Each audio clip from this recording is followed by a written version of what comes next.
There's a certain kind of person who represents only 2 to 4% of the world's population. They walk among us every day, but most never realize they're different. Even they themselves often don't know it. They spend their entire lives feeling like outsiders, displaced, as if they don't belong to this world. What they don't understand is they don't. At least not in the conventional way. Eckhart Tolle has identified 5 unmistakable signs that reveal this extremely rare type of awareness. And if you recognize yourself in 3 or more of these signs, you may be among the few human beings who carry a way of perceiving reality that most simply can't access. But before I reveal these signs, I need to warn you about something important. This video could completely change how you see yourself. It could explain years of confusion about why you never fit in. Or it could show you that you're more common than you thought. Either way, the truth will surface, and truths aren't always comfortable. Let's get to the first sign, and this one is the most unsettling of all. You feel like you're playing a role in life instead of living authentically. Eckhart Tolle explains that most people identify completely with their personality. They are their personality. There's no separation between who they are and the patterns of thought and behavior they exhibit. But people with this rare type of awareness feel something different. They perceive that there's an I observing the personality, as if there's someone watching from within. This creates a strange sensation of being an actor in your own life. You say the right things in social situations. You smile when expected. You react as you should react. But inside, a part of you is watching it all happen, questioning, asking, is this really me, or am I just doing what I've learned to do? Most people never experience this division. For them, there's no observing I and acting I. There's just the I, period. If you understand exactly what I'm talking about, if you've ever felt this way, this is the first indicator that your consciousness operates in a fundamentally different way. Research published in the Journal of Awareness Studies shows that people with high self-awareness exhibit distinct neurological patterns. Their prefrontal cortex shows greater activity in situations that require self-assessment. They literally have more brain capacity dedicated to observing their own mental processes. Eckhart goes beyond neuroscience. He teaches that this ability to observe yourself is the first step towards spiritual awakening. Most people are completely lost inside their thoughts. They're like waves that don't know they're part of the ocean. But when you start to observe your thoughts, you become aware of something larger, something that exists before thoughts, the pure consciousness that observes everything. Now let's get to the second sign, and this will explain why you feel so alone, even surrounded by people. You experience an existential loneliness that isn't cured by companionship. People with this rare type of personality often feel deeply alone, but it's not the common loneliness of someone who needs more friends. It's something more fundamental, a feeling that no one really understands how you perceive the world. You can be at a party full of people and feel completely isolated. You can have intimate relationships and still feel that an essential part of you remains invisible. It's not that people don't care about you, it's that they can't see what you see. They can't feel what you feel. They don't process reality in the same way. Eckhart Tolle went through this intensely after his awakening. He says that in the 2 years he spent sitting on park benches in New York, he experienced a paradoxical loneliness. He was in absolute peace, but also completely alone in his way of perceiving. His family thought he had gone crazy. His friends didn't understand what had happened to him. He couldn't explain in words what he was experiencing. This happens because language was created to describe common experiences. When your experience falls outside the norm, words fail. You try to describe what you feel, and people hear something completely different from what you meant, Eventually, you stop trying, and that silence increases the loneliness. But here's the paradox that Eckhart teaches. This existential loneliness is actually a sign of approaching the truth. Most people avoid this loneliness at all costs. They fill every moment with distraction, noise, entertainment, superficial conversations, anything to not have to face the void. People with this rare type of awareness don't run from the void. They contemplate it, they befriend it, and in that process, they discover something that most will never discover. The void isn't empty, it's fullness, it's pure consciousness waiting to be recognized. Eckhart makes an important distinction here. There's the loneliness of the ego and the loneliness of the soul. The loneliness of the ego is needy. It wants to be filled. It screams for attention and validation. The loneliness of the soul is different. It's serene, contemplative.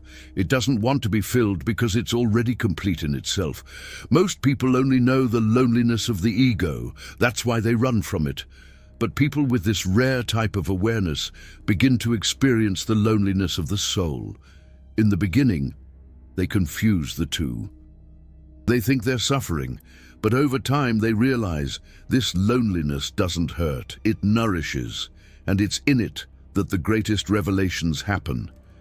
Eckhart would spend hours alone in absolute silence, not because he was antisocial, because loneliness was his laboratory of consciousness. It was there that he explored the depths of being. It was there that the deepest truths were revealed. If you feel this existential loneliness, consider the possibility that it's not a problem to be solved. It may be an invitation, a call to go deeper, to discover who you really are when all the social masks are removed. Third sign. And this is the one that most confuses the people around you. You've lost interest in the things that used to motivate you. This isn't depression in the clinical sense. It's something different. A progressive disinterest in conventional pursuits, financial success, social status, accumulation of possessions, approval of others. Things that once seemed important simply stop making sense. Studies published in Psychology Today in January of 2024 show that this phenomenon is common in people undergoing spiritual awakenings. The researchers call it dissolution of conditioned values. The goals that society programs into people from childhood slowly lose their motivational power. Eckhart Tolle explains it simply.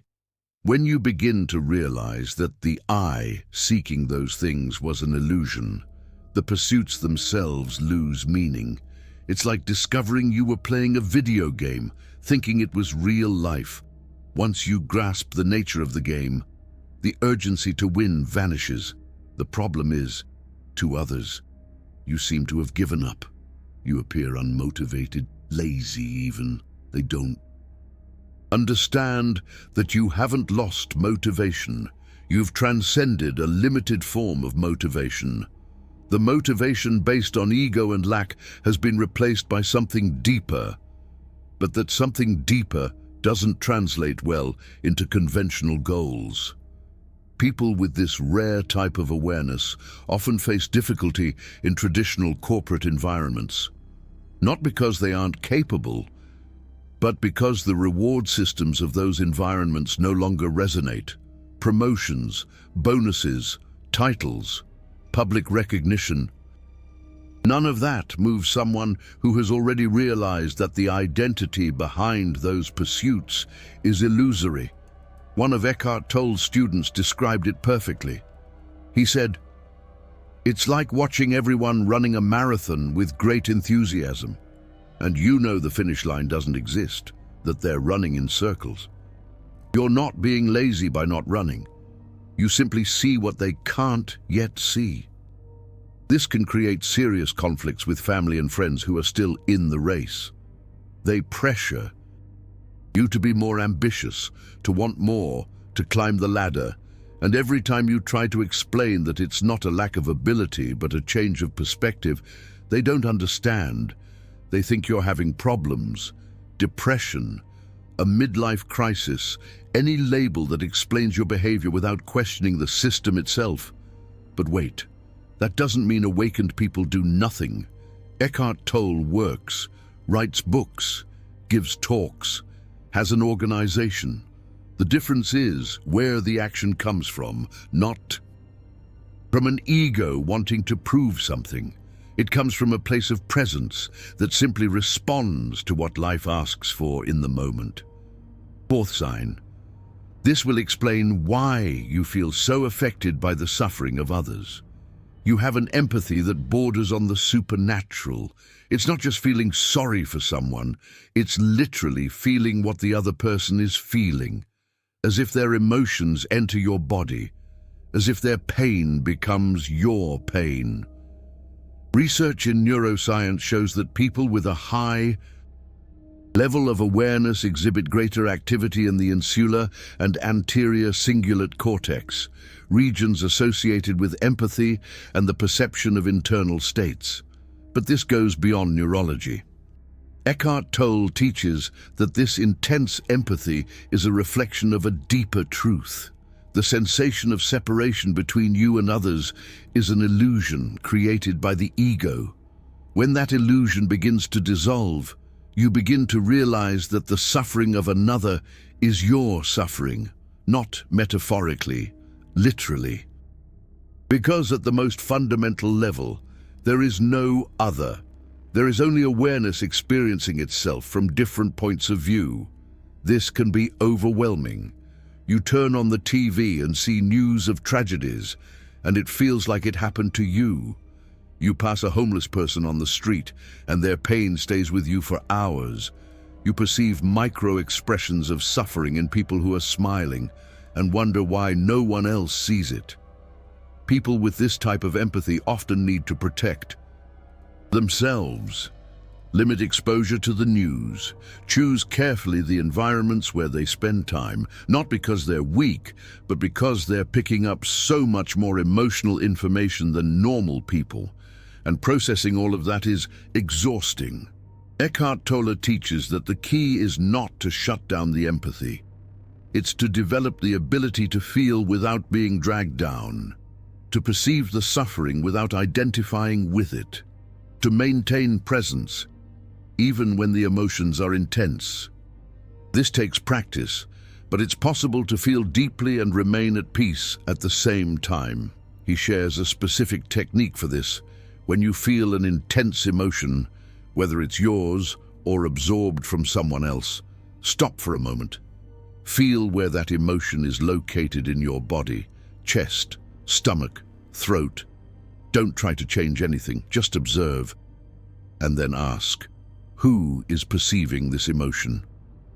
This question creates a space between you and the emotion. And in that space, the emotion can exist without dominating you. One of Eckhart Tolle's students, who worked as a nurse in a palliative care unit, used this technique daily. She absorbed the suffering of terminal patients and their families. Before knowing Eckhart Tolle, she almost quit her profession. The pain was unbearable. After learning to observe without identifying, she continued in the same role for another 15 years, feeling everything, but without being destroyed by what she felt.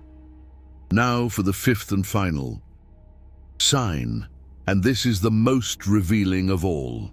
You've had experiences that you can't explain rationally, moments of expanded awareness, sensations of unity with everything, intuitions that proved correct in ways impossible to predict, synchronicities that defy statistics, dreams that seemed more real than waking life.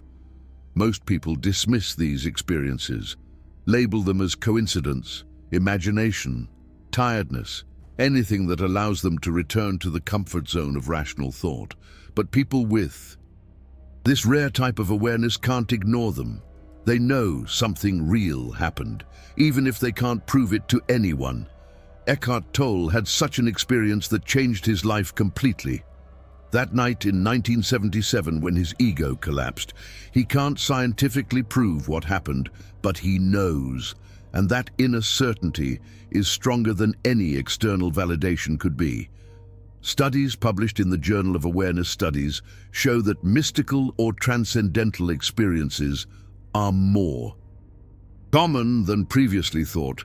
Approximately 30 to 40% of people report having had at least one experience that they consider spiritual or inexplicable. But most don't talk about it, for fear of judgment, for not knowing how to process it. People with this rare type of personality don't just have these experiences, they integrate them. They allow these experiences to transform their worldview. Instead of forcing the inexplicable into rational boxes, they expand their understanding. To accommodate the mystery, this requires courage, it requires intellectual humility, it requires admitting that the materialist model of reality may not be complete, that awareness may be more fundamental than matter, that there are dimensions of existence that science can't yet measure. Let me tell you about one of those experiences that Eckhart shared with his closest students. Years before his complete awakening, when he was still a student at Cambridge, he had a moment he couldn't explain. He was walking down an ordinary street on an ordinary day, when suddenly the entire world seemed to shine, not metaphorically, literally, as if an inner light was emanating from every object, from the stones, from the trees, from the people. It lasted only a few seconds, but those seconds changed something in him, permanently. He never told anyone about it at the time, who would believe him, but he knew he had seen something real, more real than ordinary reality, and that silent certainty accompanied him through the years of depression that followed. A part of him knew that there was something beyond suffering, even when he couldn't access it. People with this rare type of awareness often have memories like this, moments that don't make sense in the context of normal life. But that seemed more true than anything else. Dreams that revealed information they had no way of knowing, intuitions that saved lives or avoided tragedies, feelings of having been in places they've never visited. Conventional science calls these experiences cognitive anomalies, brain malfunctions, but Eckhart offers another perspective. What if they aren't malfunctions? What if they're functions, capabilities that most people have dormant, but that awaken prematurely in some? Now I'm going to tell you something that Eckhart rarely mentions in his public lectures. Remember when I said that these people represent 2 to 4% of the population? That statistic comes from research on the INFJ personality type, which Eckhart possesses. It's the rarest type according to the Myers-Briggs typology. But Eckhart goes beyond personality. He teaches that these rare traits aren't genetic accidents. They are indicators of an awakening process already underway. The soul of these people is already preparing the ground for an expansion of awareness. The discomforts they feel, the sense of not belonging, the overwhelming empathy, the disinterest in egoic pursuits, all these are signs that something is changing internally. But here's the crucial point. Having these traits doesn't guarantee awakening. They are prerequisites, not guarantees.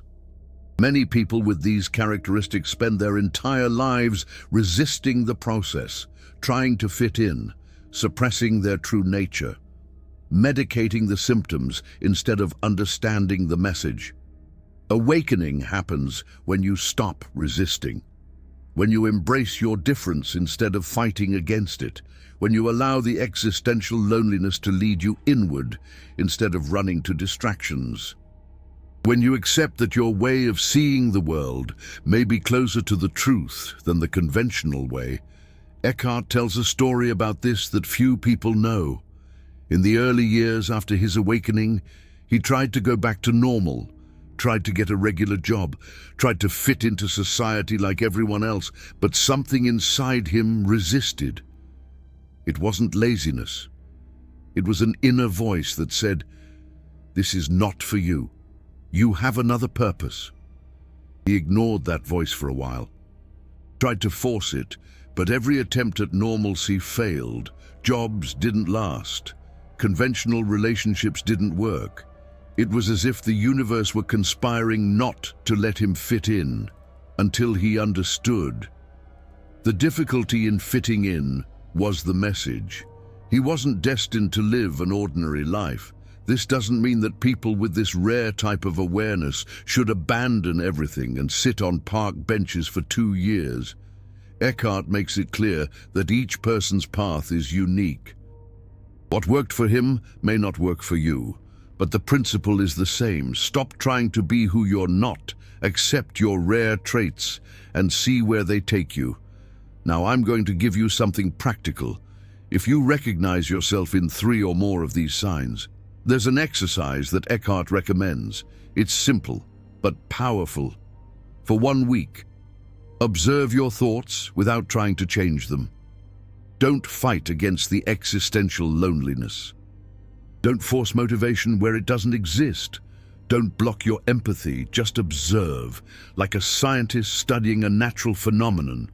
Write down what you notice, which thoughts are really yours, and which are social conditioning, which emotions come from within, and which you are absorbing from others, which desires are genuine, and which are just attempts to fit in.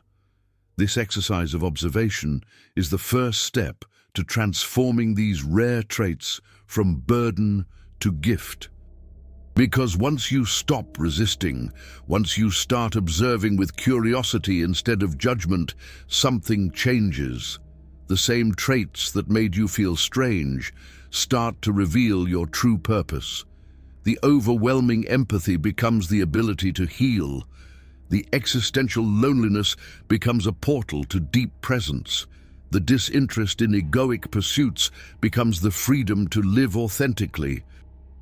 The unexplainable experiences become confirmation that reality is much larger than the ego can comprehend. You have just received knowledge that can completely transform how you see yourself. If this content resonated, if you felt that finally someone understands what you experience, consider supporting this work with super thanks. Each contribution allows more videos like this to be created. You're not paying for content. You're investing in the collective awakening. You're helping other rare souls find validation and direction. Eckhart teaches that when we support the dissemination of awareness, we become part of the global awakening movement. You stop being a spectator. You become an active participant. Now, I want to hear from you. How many of these 5 signs did you recognize in yourself? Comment with the number 1, 2, 3, 4, or all 5. And if you want to share more, tell me which sign impacted you most deeply. Which one made you feel seen for the first time? I read all the comments, and not only do I read them, I pay attention, because each person who comments here is revealing something about their journey, and these journeys connect. They form a network, a community of rare souls who are awakening together, even separated geographically. If you know someone who feels out of place, different, too strange for this world, share this video. It may be exactly what that person needs to hear. It may be the validation they've been looking for years. It may be the moment when they stop feeling defective and start to realize that their difference is their greatest gift. Eckhart Tolle spent years feeling wrong. His depression, his anxiety, his inability to fit in, all seemed evidence that something was broken in him, until their ego shattered and they realized nothing was broken. Everything was preparing. The very traits that caused suffering were the same traits that would make liberation possible. If you recognize yourself in these 5 signs, You are not defective. You are not strange in a negative way. You are rare, and rarity isn't a problem. It's an opportunity. The question isn't, why am I different? The question is, what am I going to do with this difference? Am I going to keep fighting it? Or am I finally going to embrace it? And see where it takes me? The answer to that question will determine whether your rare traits become a source of suffering or a gateway to liberation. Eckhart chose to embrace, and the world gained one of the greatest spiritual teachers of our time. What will you choose? Before we finish, I want to share one last reflection from Eckhart about people with these rare traits. He says that we are living in a unique moment in human history. For the first time, a significant number of people are awakening simultaneously, not individually as happened in the past, but as a collective movement. And the people with these 5 signs are the pioneers of this movement. You might feel strange now, out of place, misunderstood, but Eckhart assures us that this is temporary. As more people awaken, those who have already awakened will cease to be exceptions. They will become the new normal. The existential loneliness you feel today will be transformed into community tomorrow. That doesn't mean waiting passively. It means continuing your process, cultivating your presence, living your truth. Because each person who awakens makes it easier for others to awaken. You are not just transforming yourself, you are helping to transform humanity. Until the next video. And remember, being rare isn't a curse, it's a blessing in disguise. Once you stop resisting, the blessing is revealed. You don't need to fit in. You need to be who you are, completely, authentically, rarely. The world needs rare souls like yours, more than you can imagine. And the presence you cultivate today will be the beacon that guides others tomorrow. Your rarity isn't a defect, it's your mission. Embrace it.